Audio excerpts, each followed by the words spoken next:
with arms wide open. That's what they needed. What are you waiting for? Greetings and salutations, and welcome to Hacker Slash. If you're joining us again, welcome back. What the hell are you doing in my closet? If this is your first time listening, welcome to the party. We are a horror movie review podcast dedicated to telling you whether a movie is a hack, a total joke, a waste of time, or a slash. Totally killer, pun intended. We believe horror is for everyone, and as such, we're rating these movies with the perspective we've gained from our varying walks of life and the flavors of fear we fancy most. My name is Chris, I'm your friendly neighborhood slasher enthusiast. This week I'm joined by the classic horror connoisseur Sean. It's time for your passage into manhood. And the paranormal paramour, Binks. We gonna get tropical, or we gonna get tropical? The people have spoken and our patrons have decided which movie we're covering this week. Now, this week's film is the 1998 follow-up to a 4th of July slasher we last covered back in episode 103. We're rewinding that film for our patrons so you can get Binks and Sean's perspective on it. And that was a film that featured a group of teens being hunted down by a hook-wielding killer. This week's movie, though, shows us the aftermath of our two heroes trying to move on with their lives. But the past catches up with them at a luxurious island result. This week, we're talking about I Still Know What You Did Last Summer. This week's film was nominated by Shy, who said, "It's a sequel we didn't need, but got anyway," and adds Brandi to the cast, here for the melodrama and unpacking of trauma. Well, let's go ahead and unpack this one. Who's seen it before? I've definitely seen this one before, probably a good handful of times for sure. Not as much as the first one, I feel like. I think the first one is the one that people remember the most out of the franchise, obviously, but this one I've definitely seen a good handful of times. And I'm the polar opposite. I don't think I've actually ever seen this one. As I was watching it, I was like, nothing comes to mind. I've obviously seen the original several times, but this was my first watch. If I've ever seen this one before, it had to have been small clips when I was very little. Oh, I watched this when it came out in theaters, and I watched it a couple of times after that. But I think what's special about this movie is it came out in this golden age of 90s horror right before shit went really bad in the early 2000s for me.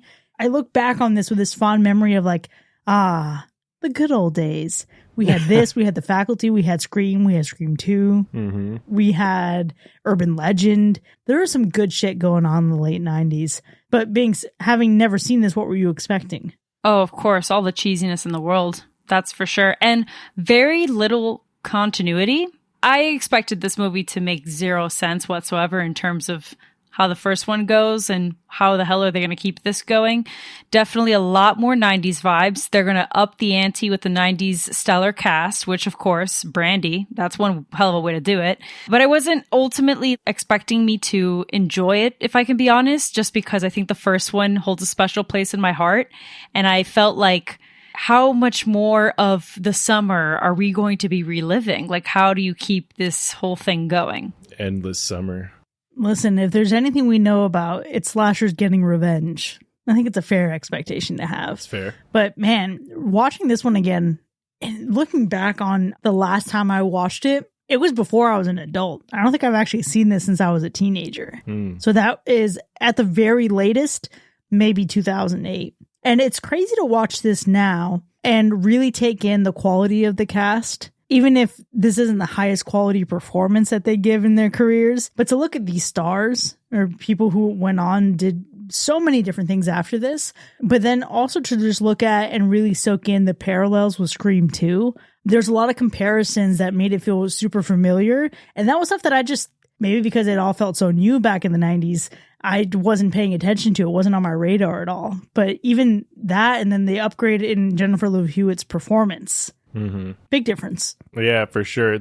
It's just unfortunate that this franchise can't get out of the shadow of Scream and that whole franchise. But I think, oddly enough for me, one of the things that I felt while watching this one was actually fun. And I honestly didn't remember this one being very good, to be honest with you, just thinking back on it. But I think for as cliche as this plot is, and there's just something somewhat charming, somewhat mildly entertaining about this. I think Shy said it best. It's a sequel we didn't need, but we got, and it ended up being kind of fun. And that's the part where, like, I can understand when we enter sequel trilogy territory. It's like, all right, this is either going to be a fun time and a cash grab or a waste of time. We don't really know what we're going to get sometimes. The fear with this one was that we've talked about Scream. We've got our rewind that we're doing on the original. Kevin Williamson is not attached to this particular project. So to me, it's the continuity of it all and knowing that, okay, the first one will allow to be similar to Scream, even when he intentionally tried to not make it similar to Scream, right? And this whole franchise, fair. But this second one really felt like, yeah, now that he's out of the picture, let's make this as Scream as possible because that's what's making the bucks. And that's what I couldn't get away from as I was watching this. The title card intro was sick as hell. I thought that there were definitely some moments that were super funny or like very shocking. Kills were really great. Like I was entertained, but not an overwhelming amount where I was like, oh, this was worth my time entirely or like worth having a sequel to. Because on the other spectrum of things, I was like, some of these main characters don't make any sense. Like their motives don't make any sense. The way that they're acting doesn't add up. Totally not. I think the overall gaslighting that happens, that whole motif, it just gets old after a while. And it's very much like, all right, where's the fun going to start? So I think that that's where I was like, okay, it's dragging a bit. Very on the fence with this one. Very on the fence. It's unfortunate because Kevin Williamson was literally writing everything else at this time. Everything else. This motherfucker was literally writing Dawson's Creek, The Faculty, Halloween H2O. He was directing a movie a year later, and he just couldn't be bothered to write this sequel or Scream 3. No, and you know what? Have we paid the price for it? Do you know what I'm saying? Like, do we see what happens when he doesn't touch these things? Because ultimately, when he does, it's gold. It's gold. It's fantastic. And then it's not to say that this wasn't gold, but man, you definitely can tell it doesn't have that je ne sais quoi, you know? It was gold plated, wasn't it? It was. It's fake, uncut gems. Hey, my friend, I have a special deal for you. I can knock it down to $20.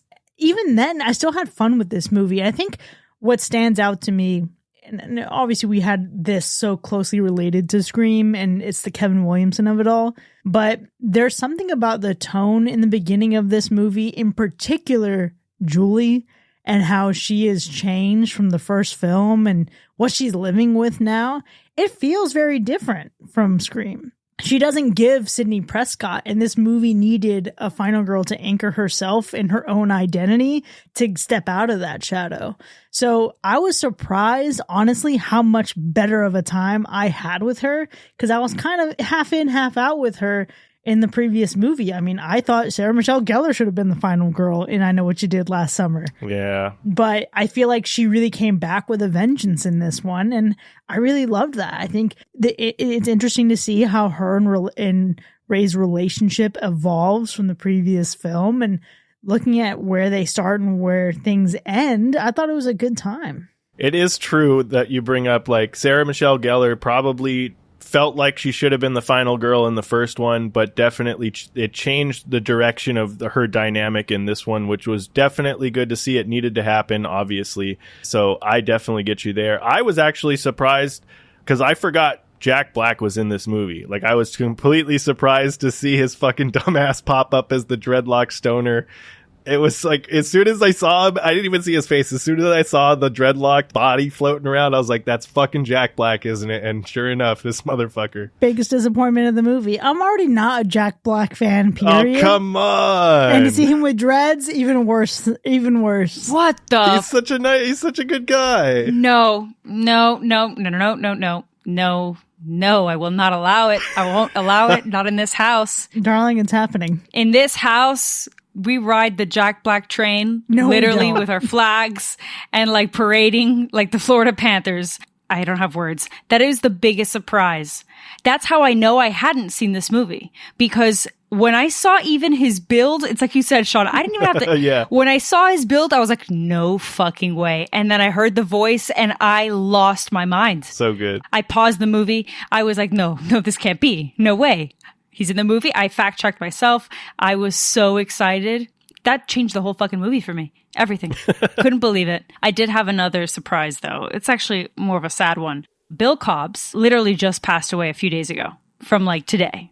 and he's in this movie. So when I saw his face, I was like, oh, wow, that's kind of eerie a little bit because literally just passed away. Pretty big actor, you know, especially in his earlier days in his career. And so to see him in this film, you don't necessarily know what kind of character he's going to play yet. It just felt like, oh, wow, that's kind of odd timing. But in general, though, the cast is a surprise, obviously, and it's heavy hitters, but Jack Black took the cake without a doubt.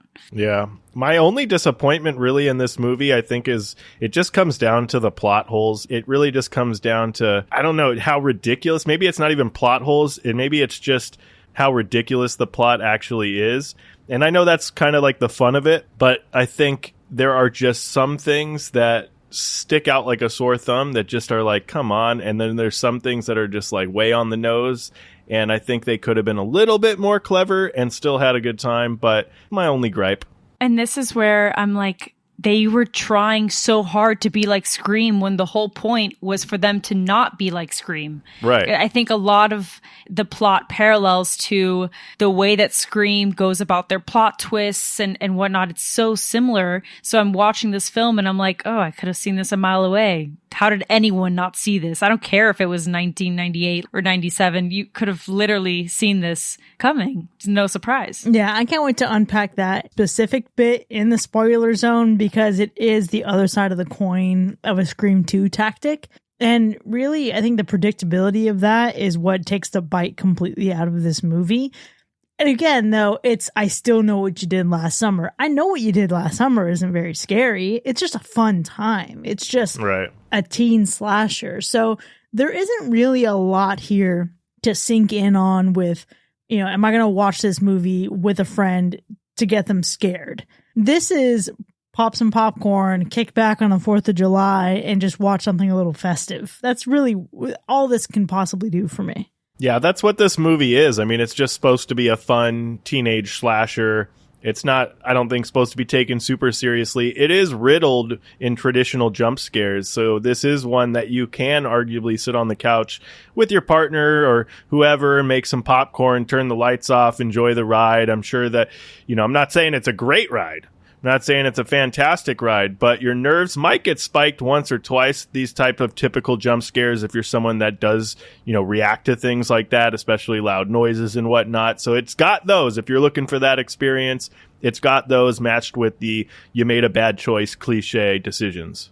For sure. And definitely bloodier, I would say. Oh, yeah. Whereas the first one, I think the point was to not actually show any blood or really incorporate that much gore or any gore at all. Again, they are the full 180. The pendulum swings the other way where it's like bloodier for sure, full on in your face. So even if you enjoy that kind of stuff too. And the jump scares, for me, weren't as effective, maybe because I did do these films back to back. I watched the first one, then I watched the second. So maybe I was already vigilant, but if you go into this blindly or are looking for a jump scare galore type situation that isn't like James Wan-y, you know, I think some might get you.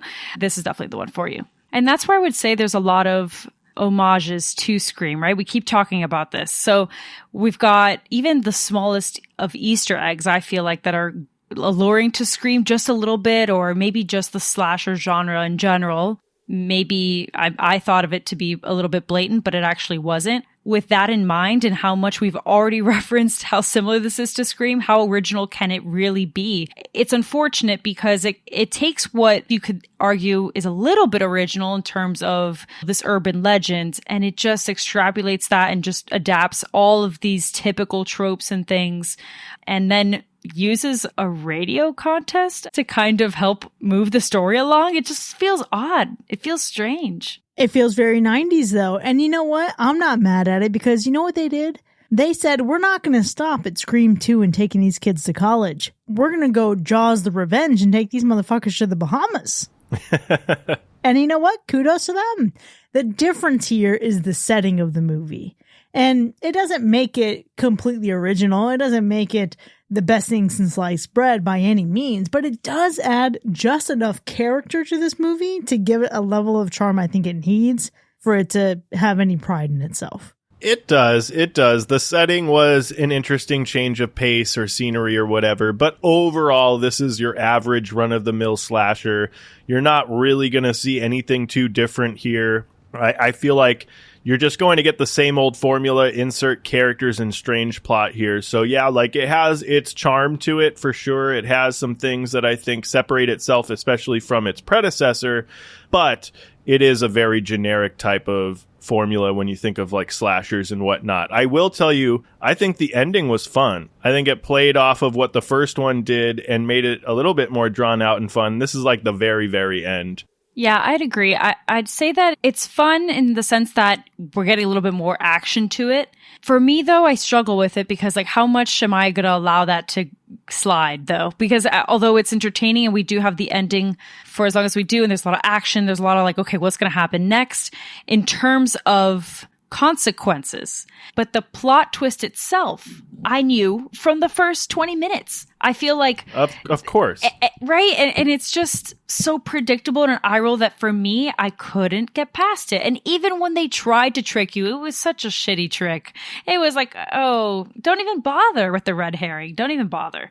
So I just felt like I'm here watching this ending to see how this all concludes. But yet somehow, even at the very final bit of it, I'm like, the believability is also kind of just hard for me to... Whenever you got tossed out the window at that point. No, yeah. It's like, I just don't even know why I'm still watching this. Like, they really want to keep going. It was giving, honest to God, it was giving like Friday the 13th type stuff. And we know how I feel about there being 25 billion of those movies.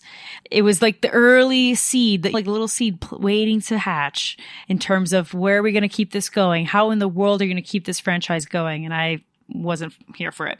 I do wonder if 1998 Binks would have felt the same way.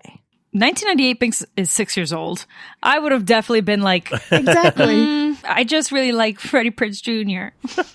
Okay, maybe 2001 Binks, maybe. I don't know. I think this is a movie that, for the modern obvious, it's absolutely predictable. I think what's more frustrating about it, though, is how copy and paste it really is. And that's all I'll say there. I can't wait to unpack it in the spoiler zone. But it was another one of those moments where if I was walking on ice in this movie, the ending would have been exactly where I slipped. Jack Black's dreads and the ending. That would have been my slip points. Slanderous. It's not slander. It's just honest feedback. That's all it is. But we'll see how all of these mixed feelings shake out into a rating. Now, before we divulge there, Sean, how would you describe the gore score? Well, this sequel definitely gives you more in terms of kills and overall gore than the first film did, so we'll give it that for sure. But not even this killer could hook anything higher than a medium to medium low gore score, so this one, we'll give it a medium just because it had more kills and more gore. It was more than its predecessor. And what about the animal report? This summer was safe from any animal casualties. Well, let's go ahead and get into our ratings then. I still know what you did last summer, as voted and selected by our patrons. Was it a hack or a slash? This film, unfortunately, does not have the same effect as its predecessor, which is shocking considering they tried to up the antics with more gore. But ultimately, the plot itself, to me, was flat and unnecessary and just unrealistic on all accounts. And I know that that's very late 90s. And I know, like we shared earlier, sometimes we get a sequel that we just don't need, but at least it's fun. And yes, there were definitely some fun moments that I enjoyed, but a majority of it, though, felt a little, I guess maybe forgettable is the word, or in the sense that it just didn't really resonate, that made me want to rewatch this or made me want to talk about this film outside of wanting to highlight the fact that Brandi is in this movie, despite her character's friendship motives being a little hazy, and obviously Jack Black's cameo. So to me, this is just the evidence of what a cash grab looks like in the late 90s, and one that I personally would not actually enter in any contest to rewatch.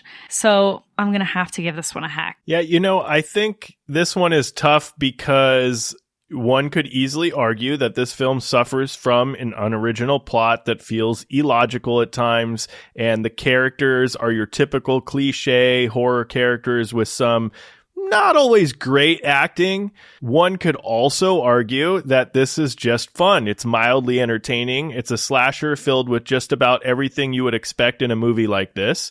And I've been on this kick lately of just having fun with movies, but I promise I'll tell you when a movie really is bad and deserves a total hack, because there are movies out there. But is this movie really a total hack? Is it a total joke? I don't know. I think this movie sets up a fairly successful sequel. I think it brings back our beloved survivors from the first film, adding some fun new ones to the mix. It's dropping them in the Bahamas in the middle of a tropical storm on a remote island, setting up the perfect scenario for a film like this to take place. And I think it's filled with bad acting, matched with poor choices, the same old jump scares, but with more legitimate on-screen kills. And overall, you could technically find reasons to swing in either direction with this film. But I'm not feeling super picky these days for some reason, and I did honestly find this one to be entertaining despite its flaws. So some would say it even hooked me. It's a slash. Here's the thing. I want to really go back to that original nomination, and Sean quoted it earlier. The nomination said, "This is a sequel we didn't need, but this movie actually is better than it has any right to be." This had the potential to be complete horseshit. Let's be real. And, classic Chris Rojas falling in love with potential. I found it to be a fun, easy time. And yeah, there are missteps along the way. It lacks the Kevin Williamson wit. We know that, but it still manages to be effective and serviceable. And honestly, for me, it does just enough to be an easy, breezy summer slash. And with that, I Still Know What You Did Last Summer from 1998 has earned 1 hack and 2 slashes. Now, you can find this movie available online. Cough, cough, you might find it for free on YouTube. Or you can check the link in our show notes to see where you can find it right now. Check it out, then join us in the second half. We can unpack all these horrors together. We'll see you in a bit.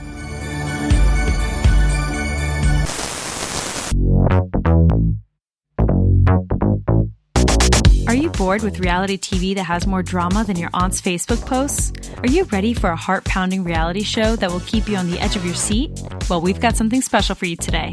Say goodbye to the mundane and hello to the insane with Death Island. Imagine this: 5 strangers on a tropical paradise, sun, sand, and a serial killer on the loose. Yeah, you heard that right. Forget sipping Mai Tais. These contestants are trying not to become Dai Tais. Who needs immunity idols when you've got immunity to, well, a machete? Will they team up to escape? Or will they turn on each other faster than you can say plot twist? It's like Gilligan's Island meets Friday the 13th. Who needs scripted drama when you have real screams, real terror, and real consequences? Spoiler alert, those aren't special effects, folks. So grab your popcorn, lock your doors just in case, and join us as we watch the drama unfold. Death Island, because sometimes the scariest movies aren't in theaters, they're on an island paradise. See you there, horror fans.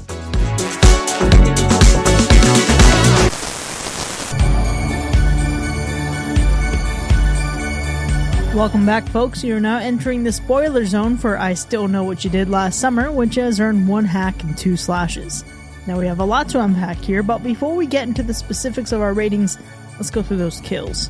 Well, we definitely have a slight improvement in terms of actual kills in this one, because we get a total of 10 kills. The problem is we don't get much from them. I still find myself wishing I got more from these kills, especially out of an R-rated movie.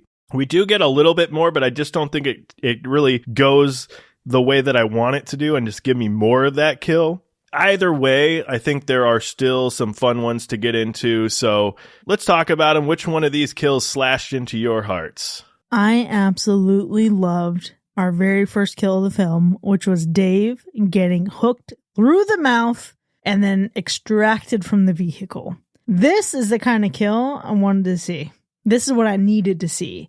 Your fisherman hook hand is coming back for a sequel. This is the kind of shit.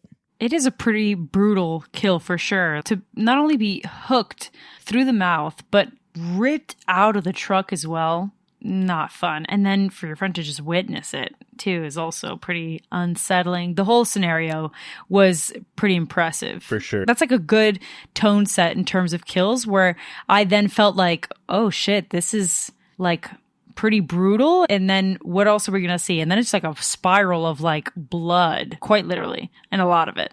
For sure. And I think it reminds me of two things, and it doesn't really deserve this comparison, but the Kevin Bacon kill in Friday the 13th, where the machete's going through the throat and through the neck while he's laying in bed. Oh, yeah. That one in particular. And then just the idea of hooks in general. I know that I should look to this movie's whole fucking predecessor to think back on those kills and say, wow, it's very reminiscent of that. But I'm thinking about Texas Chainsaw Massacre and people getting hung on meat hooks. Right. And I think about the visceral pain that I feel in my body just imagining that. This kill is the first one in this franchise to really give me that feeling. I feel like we missed an opportunity for like a really good fish hook. You know what I mean? Like a really good fish hook, just to see somebody get yanked that way, maybe rip a piece of their face off, right? That's not even like the actual thing that killed you, but that's like the beginning of what killed you. We missed an opportunity there, I'm telling you. Well, Nathan shared earlier that I Know What You Did Last Summer is getting a direct sequel that's going to release in 2025. So maybe that's when it is. So some tea on that, though.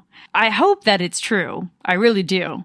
They apparently released a date just to get people excited, but nor Jennifer Love Hewitt or Freddie Prinze Jr. have been approached to sign any contracts, to do anything, to be on board with this film. Apparently, Freddie Prinze Jr. had lunch with the director, but to talk about the idea, and they were like, okay about it, but there's no actual anything in writing. So he himself said that studio is just putting out these little nuggets of information and putting out a date when there's actually nothing. Little feelers. Yeah, feelers, when there's actually nothing set in stone. Dipping their toes in the water, see what the temperature's like. Yeah. Listen, is that some bullshit? Maybe. But also, that's exactly how we got the entire Friday the 13th franchise. That motherfucker just wrote Friday the 13th, and it's going to be the scariest picture you've ever seen in a fucking newspaper, and then boom, now we have Jason Voorhees. So maybe it'll work. Maybe it'll work. No, absolutely. I don't doubt that at all. And I think that in truth, it's a good way to kind of see if there's anybody even interested. So I'm not negating the tactic here. What I am saying, though, is that we don't really know if it's going to happen or not. But if it does, let's start to put out the same feelers back in terms of let's get that fish hook. You know what I'm saying? Let's do XYZ. Yeah. Make a red herring that actually makes sense. All of these things. Look at them literally giving us bait. I would be curious, though, because let's say this comes out, right? Let's say that Jennifer Love Hewitt and Freddie Prinze Jr. do sign on, and now they're in their respective roles, and what caliber, I don't know. Because the interesting thing about how that dynamic is going to work is that we have this honorable mention for kills. It's not part of the kill count because nothing is actually set in stone and nothing is confirmed. But at the very end of the credits of this film, you can hear the sound of a hook slashing through flesh and Ben Willis laughing.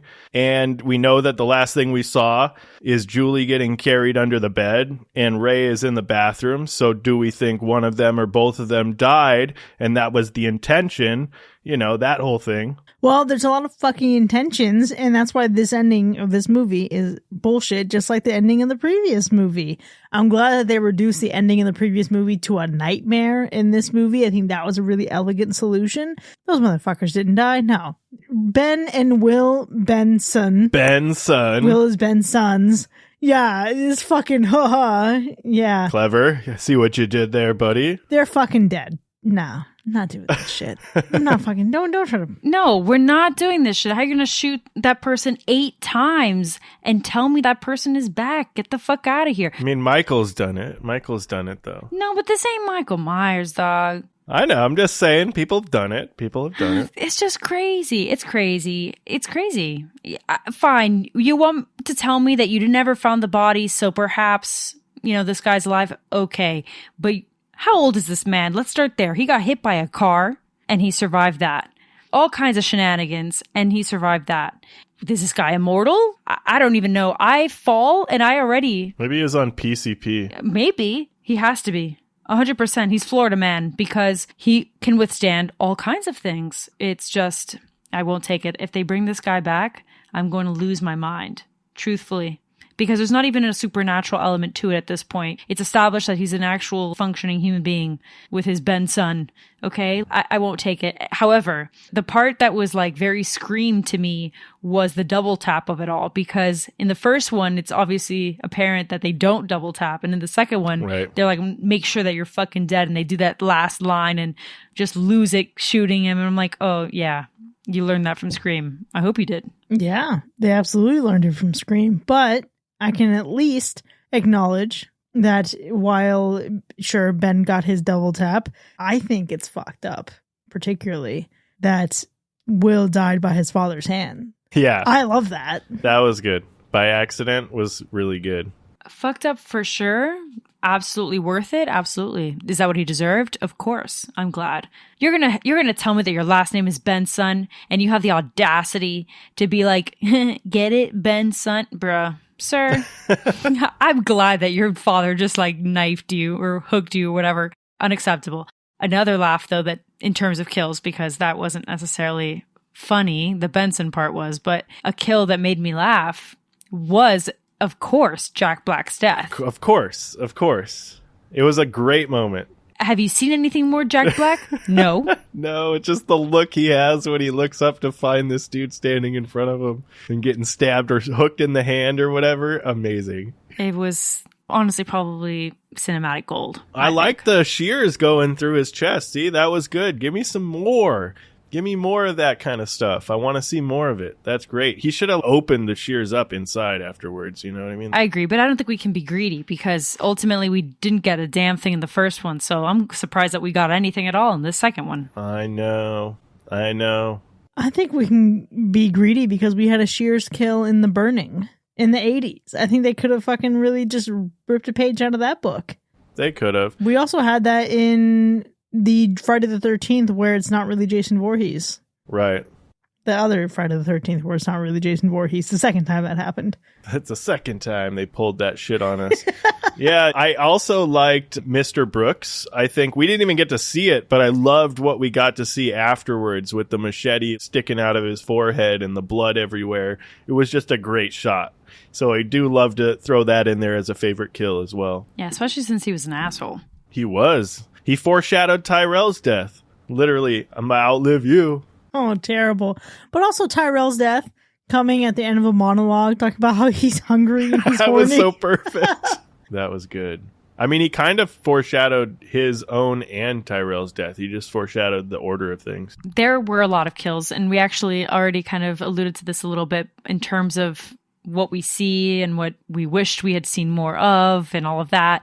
I think my favorite production element just in general, though, is the fact that we can see something actually, like we see special effects, we see practical effects specifically in action this time versus in the first one, we don't get that ability because the goal was not to incorporate a lot of blood or any of that in that particular slasher. Like in this one, obviously it's again, that pendulum swing that I was talking about. So we see like these frozen body parts and these bodies and all kinds of, I don't know, positions, and they're all on top of each other and they're bloody and they're like machete. I don't know. I thought it was pretty cool. I thought it was really nice to see because I wasn't anticipating it at all, considering how, I almost want to say stale the first one is in terms of its score, right? But Sean, I'll let you decide that one. No, it's totally fair. They definitely stepped it up a little bit, obviously, for this movie. It's still not anything crazy or drastic, but you definitely get more in terms of sheer volume. You get a little bit more in terms of visual effects and some practical effects. And I also enjoyed the practical effects quite a bit. I think outside of that, though, it's probably just the setting because I thought it was interesting and fun. Yeah, I know. I'm trying to pull for some things here, and we're probably all going to align on a lot of this stuff. But yeah, the whole like perfect storm, quite literally and figuratively, right, just played into the movie. And that part of the story, I think, was kind of fun, even though some of the things that happened around the story don't make sense. I did like the drop of the whole tropical storm on a remote island. I really love it because I think it scratches an itch for me in horror that I have growing up in Miami and spending summers in Puerto Rico. It feels like this really relatable energy. And I think maybe that's why I also liked Jaws the Revenge so much. Yeah, it's not a great fucking movie, but you put it in a tropical setting and it's suddenly different from all the Midwest bullshit that we get. This isn't cornfields. It's not a friendly little suburb in Illinois. This is something a little bit more familiar. And think about the tropical location that is often associated with relaxation or just general peace or merriment. Now it's a vacant ghost town because it's the off season. Also, these motherfuckers are dealing with a hurricane that they've never had to contend with before, at least some of these folks in this movie. And I absolutely love that change of pace. It's not something that I would have ever had on the bingo card for us. I Know What You Did Last Summer sequel. I did not see a trip to the Bahamas there. And I do think it's a little ridiculous how we get there. This is really elaborate. I feel like they could have worked a lot less hard to make these kills happen stateside. They didn't have to do all this. Think about how much debt this estate is going to be in. Yeah. I actually want to go back into my favorite scene because I just spoke a second ago about how these places are always associated with merriment and just good vibes in general. This is going to be a really cheeky little thing, but it's when they're singing karaoke. And I have one specific reason why I love this. It's because even with Jennifer Love Hewitt singing terribly to I Will Survive, one of my favorite songs, this moment was still better for me than this fucking guy singing I Think I Love You in Scream 2. The secondhand cringe of that scene fucking still gets me to this day. And I just looked at this movie and I thought, you know what? This is a way better way to do this. Thank you so much. Love that. But also how quickly she shifts. In the beginning of the movie, we see her changed. She's having a nightmare. She's acknowledging what she did and the fact that her friends are no longer around. We see her holding on so tightly to the pain of the last year. And she's not healed yet. She's nowhere near healed. But then we have her finally letting her guard down a little bit, having some fun, really letting herself come out, letting her personality come out. But then the second she sees those words on the screen, it's again that upgraded performance from Jennifer Love Hewitt. I absolutely love that moment. Yes, it is definitely a great moment, in particular to talk about Julie's PTSD and like the effects of what just happened a year ago. That to me, I really fucking struggled with this film because it's like, bro, did this happen a year ago or did this happen 5 years ago? Sometimes it felt like it happened 5 years ago and they were completely fine, in particular Julie and Ray. Other times it was like, okay, no, this was definitely something that happened more recently. She can't even go back to her, hometown. It was very back and forth in terms of, okay, what is happening to them? This is pretty still fresh and pretty major. Two of their best friends passed away, brutally murdered.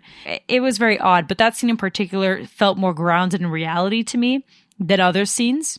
For example, one that definitely wasn't grounded in reality, what it was grounded in was a cash grab, and that was her recreating the "what are you waiting for" scene. Oh, yeah. I couldn't help but laugh my ass off. It is my favorite scene for the simple fact of how outlandish it is for them to have the audacity to bring that back again and really think that it would land.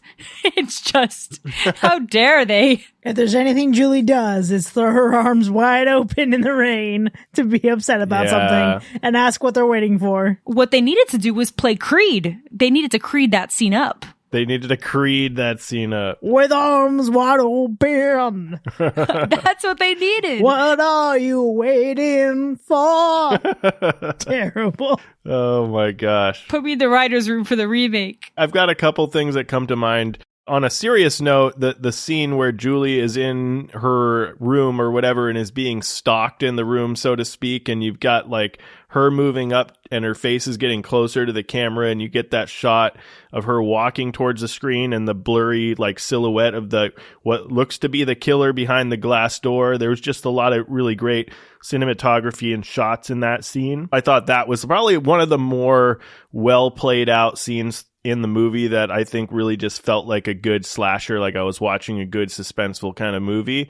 And then there was one scene in particular. It's when Ray is sailing the fucking boat to the remote island somehow during a tropical storm on his own. And it's like some bullshit out of something like Gilligan's Island. And all I'm hearing is just sit right back and you hear a tale of a fateful trip. And I'm like, what is this fucking idiot doing, dude? What is this guy doing? That was the best moment.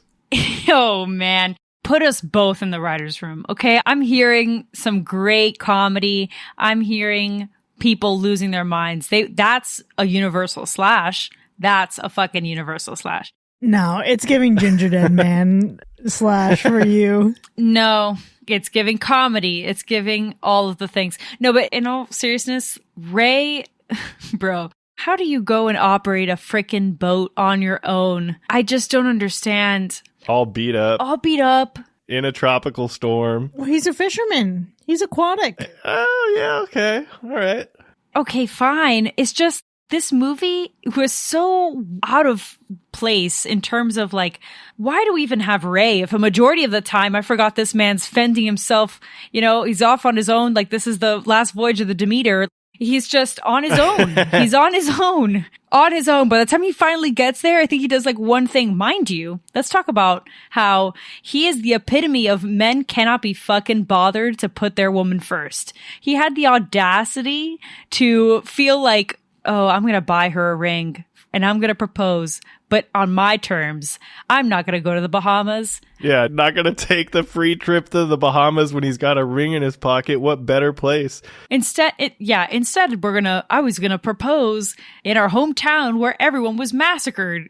Yippee. Yeah, where our friends died. It's not his finest moment, but also these fuckers, appearance aside, in the story are like 19 years old, which is crazy, right? It's high school sweethearts trying to get married right out of high school. So that shit is doomed to begin with. However, the thing about Ray and Julie is that hurt people. And they are two good people who are dealing with some absolutely horrific shit and not responding super well. But at least this is an example of someone who I think his heart is in the right place. He's just maturing as an adult. She's also maturing as an adult. And it's like, how does your relationship survive something like that? And I think that was really interesting when we start the movie. We see where she is. She talks about how she didn't want to go home. These are things that I think take a lot of vulnerability to acknowledge and speak about with someone. And then for them to be in two different places and how they're navigating that experience, how they're processing that experience, whenever there's a misalignment there, that's got to be so hard. And it's one of those things where he was internalizing and projecting her fear into making it about himself. And that was probably also because of his guilt, his pain from that whole year. Ray and Julie are a really interesting case study.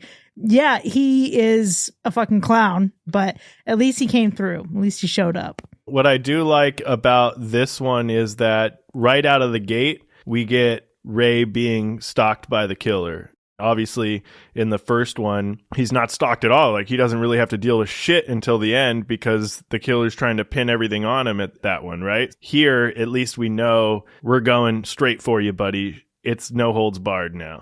I do like the fact that in the end, they are together. They're happy. It seems like that's the chemistry that I wanted to see more of in this sequel between Ray and Julie, that obviously we didn't have. And I understand that it's because you need to set up Will and whatever being this new love interest, the fact that he's a red herring briefly, but then isn't, and then obviously is our killer, all of that.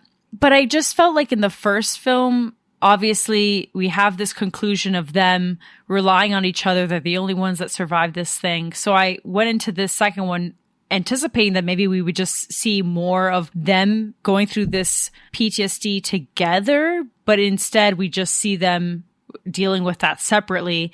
And then Ray at very much at the beginning, because they go straight for him, and the rest of it just him floating off literally in the ocean. Julie is like our main character that we're seeing go through all of this, gaslit 99% of the time, obviously, because that's how this trope goes every single time, especially in a slasher. I don't know, I just felt like, what can I expect in the late 90s? I'm not going to expect them to be, trying something new about it. It's very much a blueprint that we have to see through, but I think that she is a very interesting character that evolves nonetheless. I think she grows a lot more self-awareness in this film.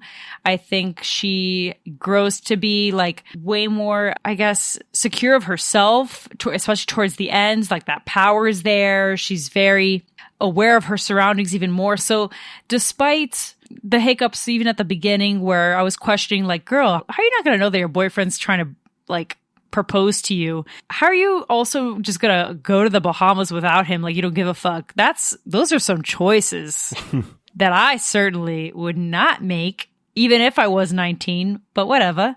Towards the end, it seemed like, okay, this is the same Julie that like had hard eyes for Ray. I think what was really tough to see was just how easily she was swayed against Ray from her college friend, who's now her best friend. Yeah. You've known this girl for less than a year for sure, because all this shit went down last summer and then you started college. So for the few months, this girl has been your best friend.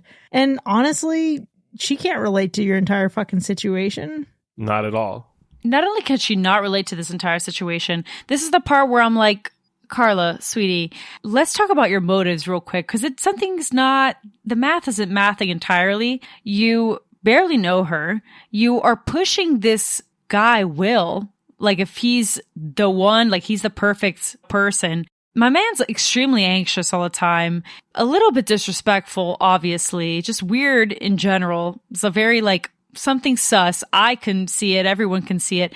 You should see it. There's no way that she would just be pushing that kind of white man onto this girl or hanging around him. That's for damn sure. I just feel like Will Benson was just oozing this like creepy guy energy from the very beginning, that it then made it so difficult for me to believe that Carla would kind of prop him up as like a great contender to replace this girl's boyfriend. It's not even like they broke up or anything. No, they're still dating actively. They're still together in present day. And you're trying to sell her on this other weird guy? Yeah. This is the example of a friend who you don't fully tell everything to about your partner, because they will overreact and take the smallest fucking thing way too seriously, and then all of a sudden your partner is dead to them, even though they're a great person. Yeah. Mm-hmm. Like this is exactly that situation. Now, Brandi, in her performance, loved her. She was very lovable as Carla, but Carla's influence on Julie and Ray's relationship was not something that I was about. Yeah. You know what I like, though, about Julie, one last thing with her, is that this trauma, right? Obviously, we know how she's like super traumatized from the events that happened before this film and whatnot, but then she's also somehow kind of ready. You know what I mean? There's this moment where she pulls this knife out of her nightstand table. She just gets up and pulls this knife like she's ready to fucking go. So there's this trauma, there's this anxiousness, there's this I'm scared of this happening again kind of thing. But then there's also this side to her that she's been through this and I'm not going to let it happen again and I'm ready. And it's kind of like channeling her inner Laurie Strode. You know what I mean? For sure. She was prepped and ready to go, which funny that you bring that scene up in particular, because to me it was like, so then Carla, girl, you know that your friend, your roommate has gone through something insanely like traumatic and would prompt her to do something reactive if she heard some odd noises in the middle of the night. So why are you looking through her closet with all the lights off? Why would you not announce yourself, psychopath? What are you doing, girl? To be fair, she did not think she was home. Yeah, that's what she said. So, okay, so when you think that someone's not home, you still are perusing through their closet, all the lights are off. Breaking in. A little breaking and entering, you know? Get a nice outfit for the night. A little B&E. A little B&E on the Friday night. Something light. You know, you talk about Julie and Carla. I want to tell you what I think my worst part of this fucking movie is. It is the Final Destination tanning bed moment. Except these motherfuckers are on the outside of the tanning bed, and they couldn't just think to cut the fucking zip ties. They had to go look for a whole ass object to break the fucking tanning bed. It's plastic, guys. Scissors, knife, anything remotely sharp. That's true. Zip ties are the kryptonite, apparently. In this film, absolutely. Yeah, those are hard to break through back in the day, you know? Made of steel. Kevin Williamson not writing this screenplay is the worst part. So, Kevin, if you're out there, I don't want to wait for our lives to be over. I want you to write down the fucking screenplay. Incredible. It's either that or the plot that somehow doesn't make sense. but works at the same time. It's just the whole play on the family dynamic and how they got there and the whole bullshit. It was just so wild and outrageous. And, you know, maybe it's part of the charm of the movie. Who knows by now? But it's either Kevin Williamson not writing the screenplay for this or just the plot. And it all kind of fucking ties together. So there's that. Look, I originally had the best part being Jack Black and Brandi, but now the best part was that, Sean, was you singing that, the Dawson's Creek situation. That was incredible. That's the best part of this movie. It didn't even happen in the movie, but it's the best part of this episode and thus the movie. Listen, Sean, your singing may have been the best part for Banks, but I'll have to admit, I wasn't planning on watching this again until you started singing that. Because now I'm like, fuck, man, maybe. No. Now that's going to be forever linked with a little bit of charm into this movie for me. I don't know. Look, unless it has Creed in a remake of the sequel or anything like that, I don't think I'm going to be rewatching this one again. I just don't think it adds any value, really. I don't think that I need to continue further. I've got the first one. The first one's great, and we're going to leave it at that. I know that there's so many variations of this. There's like another sequel that's unrelated. Yeah. There's the more recent remake. I think they did a show, actually, is what it was. Yeah, there was a TV series. Right. So, like, there's so many different adaptations and things, and perhaps if I had the occasional time, whatever, I'll check it out one day. But I don't think there's like an incessant need to revisit this one nor continue further. Not even for Jack Black. And that was quite a surprise. Yeah, I know overall these movies I think are just still fun to watch. I wouldn't watch them as often as, say, like Halloween or even Nightmare on Elm Street and things like that in like the slasher franchise, but I think that these definitely have rewatch value. I think they're fun enough to be able to at least watch these first two. I know what you did last summer, and I still know what you did last summer at some point over the years to come. So I'm sure they'll circle back around somehow. Well, we'll see when that circles around. But for now, there you have it, folks. I Still Know What You Did Last Summer from 1998, as selected by our patrons, has earned 1 hack and 2 slashes. Now, we certainly had a robust discussion here, but the conversation doesn't end here by any means. We want to know what you think. Would you revisit this film? Would you guess the ending in this terrible red herring? Let us know either way. You can join in on the conversation by hanging out with us for free in our Discord. Click the link in our show notes to sign up. Do you want to find out what we did last summer? Well, what are you waiting for? Consider becoming one of our patrons. Visit patreon.com/hackerslash to enjoy more of the show with early access, extended episodes, bonus content, and live shows. We'll see you next time, folks. And remember, no water sports after midnight. We didn't get all dressed up for nothing.